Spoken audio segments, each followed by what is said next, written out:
of owning a cafe and other heroic deeds by Beware the Tristero. Chapter 115. And life goes on. Texting goodnight to Tadeo and Takeo, Shouta allowed Toshinori to open the car door for him. Then, as they approached the cafe, they were met by Jin, Oboro, and Nomori, the three of them launching themselves at him and hugging him tightly. Your customers, there were so many of them, and they all wanted so much, so fast. I had to warn myself. We never would have survived without Tomarni. My feet are killing me, Shut-chan. How do you do this 6 days of the week? Chuckling fondly, he and his partner ushered them all inside with the promises of coffee and treats, his eyes alighting upon Chizome, Hisashi, and Tomoko. You guys have done a great job, he praised warmly as he entered his home, his smile a little sheepish as he took in how bedraggled they were. Come on and sit down. I'll make y'all something to eat and drink, okay? He juggled, his eyes moving over the few tables which still needed cleaning and the windows that could do with a wipe-over. More jobs for the morning. However, since he'd only be teaching the adult self-defense classes tomorrow, later on in the afternoon, everything could wait until later. Where are Naoki, Seiji, and you? He asked whilst directing Chizome into the booth next to an actually snoring Hisashi, his hands beckoning for Tomoko to come and join them, her disheveled form happily putting the mop to one side and scampering over, her arms looping his shoulders whilst Toshinori fired up the coffee machine. They were the fur babies, she grinned. Yep, they're putting all the kitties to bed. Well, when Yu-chan stops taking selfies with them. She juggled, their hug continuing. I'm so glad you're okay. The cat that special was super cool too, you know? Snickering, they shared another squeeze before he released her and watched as she slumped next to her girlfriend, his eyes fond. Okay, I'll go see what I could rustle up for you guys, and you're welcome to stay the night if you want to. All right? Getting all of his guests piled into his 2 living rooms, they talked and laughed and checked in on the kids via social media before calling it a night. Nomori and Tomoko were curled together on Tomura's old bedding. Hisashi and Seiji had cleaned dabbies, whilst Jin and Chizome had collapsed onto Hitoshi's with Oboro slumped on one of the sofas, all of them giving over to sleep after battling through a full day's shift at his cafe. Naoki and Yu, however, were on night patrol, and as Kamui Woods and Mountain Lady, respectively, he'd waved them off and into the sultry evening air after they'd promised to be careful. Just because Shigaraki was locked away didn't mean that there weren't still dangers lurking in the shadows. Toshinori tried his best to safeguard him from it, but even All Might, more a legendary figure and TV personality than his actual lover, came home to him with bruises, with cuts, marks, and split lips. He'd mapped every scar, kissed every burn, tried to quell his anger when he found new evidence that someone had harmed him. It made him worry not just for the man himself, but for his friends and the kids. How many scars would they accumulate? What kinds of enemies would they face? Would any of them have to pay the ultimate price? What's on your mind, sweetheart? Blinking out of his thoughts, Shouta looked down at the older man who was starfished comically across his futon, a smile trying to stretch his lips after each shucked off his geese top. I'm just wondering how many gray hairs I'll get from loving all of you so much. He chuckled. The thoughts won't be thoughts much longer. They're all still transfixed by UA, and at any moment, even right now, as we talk here, your hero alarm could go off, all might well appear, and away you'll go to face some kind of antagonistic force without even batting an eye. Smile on your face. He sighed. Every other day, Naoki gets a chip in his skin. Hisashi had a black eye last week. Tomoko dislocated her shoulder on Tuesday. And it seems like there's always some new threat just over the horizon. He added, his arms folding. Sometimes I just wish that I could keep y'all here, safe with me, but that would make you all unhappy. You want to be out there. You want to save those who can't save themselves, and it's petty of me to want to stop you. He admitted with a huff, his dark eyes meeting his lover's neon blue. It's not as though I'm not proud of you. Of all of you, either. Things have been going so well, haven't they? I guess I'm waiting for the other shoe to drop, you know? He stated, his underwear-clad form sinking to the floor at his lover's beckon, so that he could lie with him, the stronger curling around him in the quiet of the room. The hum of the air-conditioning unit eating up the silence between them. Meg, completely honest, kitten. I understand what you're saying, and I sympathize with it, truly. He said quietly, those impossible arms wrapped around him securely, holding him close. I can't speak for the others, but should you want me to, Toshi. He breathed, his hands smoothing over the larger ones that splayed over his abdomen. That's not what I'm saying. I couldn't deprive the country, the world, of all might. You have so much to give, so many people to make smile. He explained, his shoulders shrugging lightly. That's why I was thinking, about what we were discussing in the car. He continued, his decision made.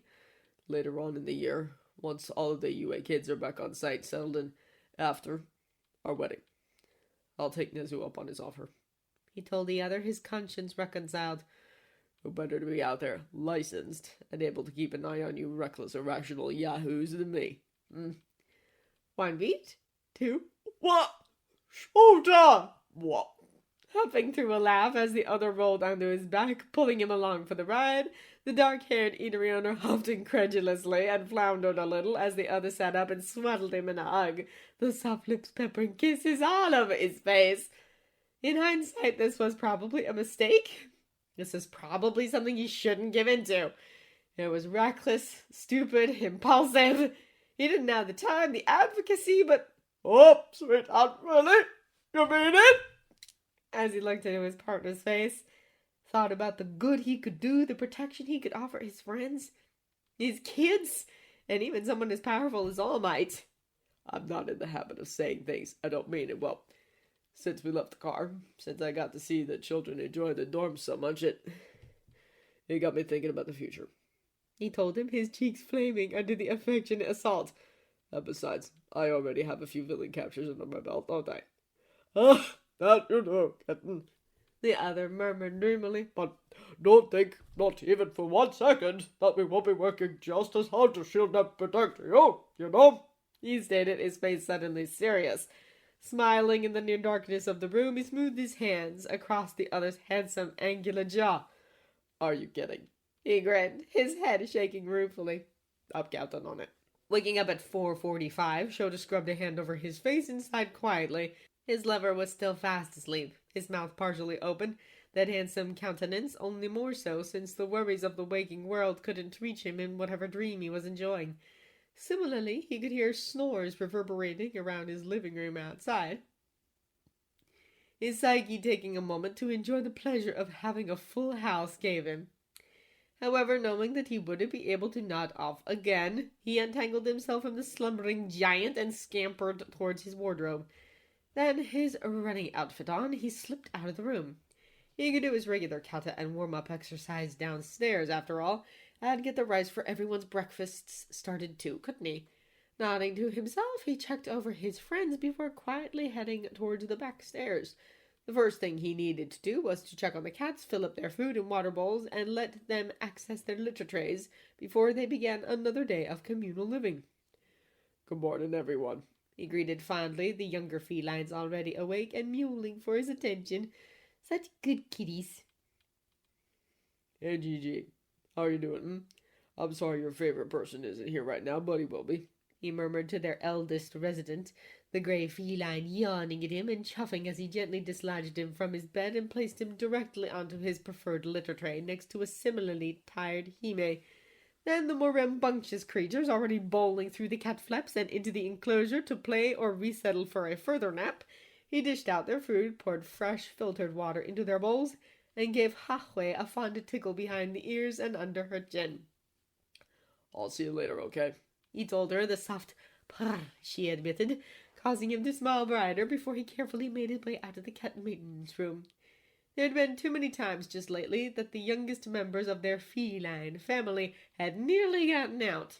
And so, once clear, he checked over his cafe and made note of everything that needed doing. The floor required another good mopping. There were 5 tables that needed cleaning, and windows could do with a once-over too. However, the customer toilets were clean, his kitchen was mostly tidy, and nothing was broken. Not that he would have cared, so long as no one had been hurt, really. It did warm his heart, however, to think about how careful they'd all been, how thoughtfully they'd tried their best to provide their community with what they needed. Grinning to himself at the notion, he swiftly cleaned the worktops, filled up the rice cookers, set up the miso soup, and fished out the eggs, herbs, and pickles he'd need for cooking up whatever his friends wanted. Then, everything set up to his liking, he decided to incorporate his usual stretches into mopping the floors and cleaning the tables. Therefore, as 5:30 rolled around, he was ready for his usual run in the bright sunshine, his sneakers beating a familiar path along his patrol route. I suppose it was time to start thinking about hero names, wasn't it? The communal space at Tartarus was a place he'd previously only seen through the video link-ups. You'll have 20 minutes, Todoroki. You know the rules, and don't think that they don't apply to you, all right? Grunting imperiously at the smug guard who'd escorted him here, he stepped into the tennis court-sized area. He was bristling, furious. He was trapped. When he got out of here, he was going to grind Aizawa into the ground and... Whoa. What an interesting turn of events. Endeavor-san, that is you, isn't it? Growling, he spun away from the wall he'd been glowering at, and G felt his ire stall as a deceptively pleasant older man in the same pale green uniform they were all forced to wear. A uniform interlaced and interwoven with quirk-restricting fibers and... Wait. That glint in the old bastard's eyes. The curl of his mouth. Could it be? Shigaraki, he breathed, his eyebrows reaching for his hairline even as the man tittered, nodded, and scooped out a mouthful to enjoy. He looked so... normal. He was just as Gran Torino has described him. He was simply a tall, broad, middle-aged man on the turn, his great hair more a product of biology than the 100+ years he'd allegedly been alive. And so my reputation precedes me once again, the elder hummed thoughtfully, and here I thought I may have been forgotten during this sojourn of mine, he mused before taking another bite with a dreamy little sigh. So tell me, my friend, however did you come to be here, I'm no friend of yours, villain, he sneered. Oh, so you're here by accident, then? The old fiend juggled his pie, disappearing as they stood before each other, the eyes of everyone locked on them in their exchange. It was no accident, he replied tartly, his muscle-corded arms folding haughtily. I was framed by someone who has turned the minds of my flesh and blood, and even corrupted my fellow pros against me, he seethed. He humiliated me before a gathering of my peers. He has stolen my honor and has attempted to ruin my life, he ground. I see, Shigaraki cut in. So, you weren't grooming your youngest child to succeed you through barbarism and cruelty? You didn't throw your wife into an asylum? You haven't side children whose names escape you, their lives not worth your acknowledgement, let alone time? Balking, he gritted his teeth, his composure teetering on the edge. He couldn't afford to activate his quirk. It'd prevent him from leaving this place. He could be injured. How? Perhaps fatally. Personally speaking, I believe that your plan to finally put that ever-smiling fool in his place was a marvelous ambition, Endeavor-san, the elder mused after another bite of pie. It's something I, too, had attempted, in a way, he shrugged. For what good are children if they can't be molded to meet our whims, He pushed, his smile darkening. Oh, but that is such a limited way of thinking, isn't it? Yes, I fear that I have had a change of heart about such things, he mused, his tone light, teasing. But enough about me, What are you going to do? He purred, the pie all but gone. Surely you're not just going to sit around here sulking, right? My life and plans are nothing that should concern you, or for one, he sniffed. Now leave me. Now that is where you're very much mistaken, the villain crooned, his voice a dangerous purr. Aizawa Shouta is under my protection. He is mine. You understand?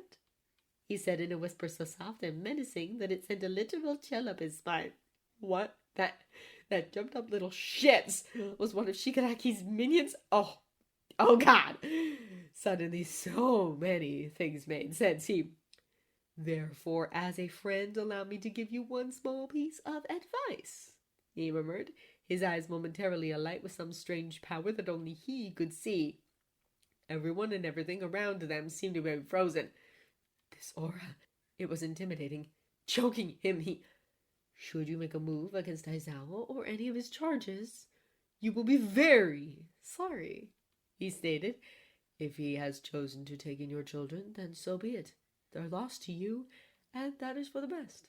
He furthered, I have a vested interest in his continued well-being, you see, and so I cannot and will not allow you or anyone else to get in the way of what I have planned. Do you understand?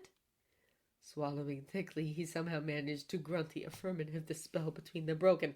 Ah! I am so pleased that we managed to reach an accord in Darasan. He invertedly chirped, his head offering a short bow. I'll be seeing you around, all right?